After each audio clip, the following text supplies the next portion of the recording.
सावन के महीने में जरूर करें सावन सोमवार की व्रत कथा। भोलेनाथ करेंगे हर कामना पूर्ण। सावन का पवित्र महीना 10 जुलाई से शुरू होने वाला है। सावन अगस्त को पड़ेगा।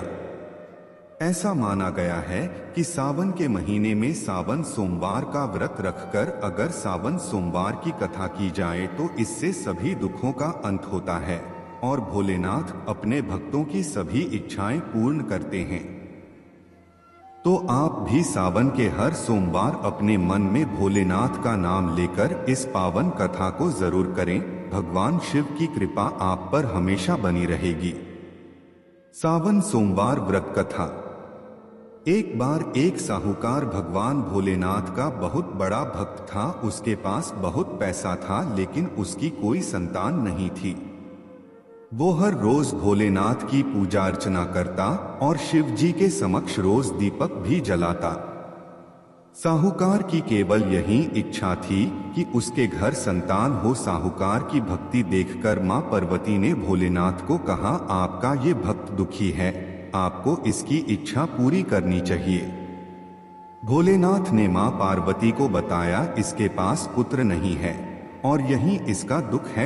मां पार्वती के कहने पर भोलेनाथ ने मां पार्वती को बताया कि साहूकार के भाग्य में पुत्र योग नहीं है।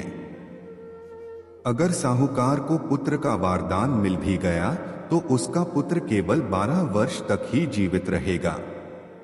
साहूकार ये सभी बातें सुन रहा था। साहूकार को ना खुशी हुआ ना गम। वो पहले की तरह पूजा पाठ करता रहा।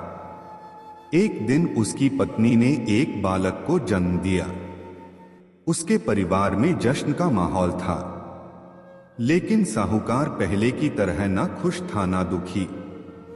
11 साल की उम्र में साहूकार ने अपने बालक को उसके मामा के साथ शिक्षा ग्रहण करने के लिए काशी भेज दिया। साहूकार ने अपने साले को बोला, रास्ते में ब्राह्मण को भोज भी करा दें। काशी के रास्ते में एक राजकुमारी का विवाह हो रहा था जिसका दुल्हा एक आंख से काना था। तो उसके पिता ने जब अति सुंदर साहूकार के बेटे को देखा तो उनके मन में आया कि क्यों न इसे ही घोड़ी पर बिठाकर शादी के सारे कार्य संपन्न करा लिए जाएं।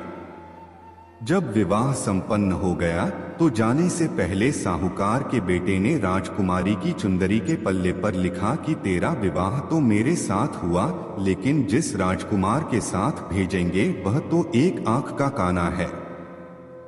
इसके बाद साहूकार का बेटा काशी पहुंच गया।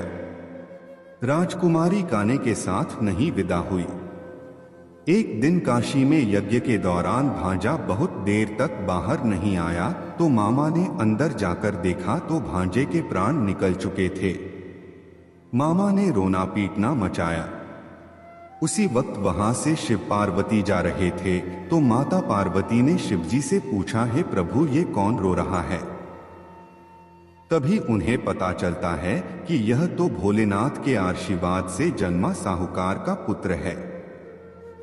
तब माता पार्वती ने कहा, स्वामी इसे जीवित कर दें, अन्यथा रोते रोते इसके माता पिता के प्राण निकल जाएंगे। तब भोलेनाथ ने कहा कि हे पार्वती, इसकी आयु इतनी ही थी सो वह भोग चुका है।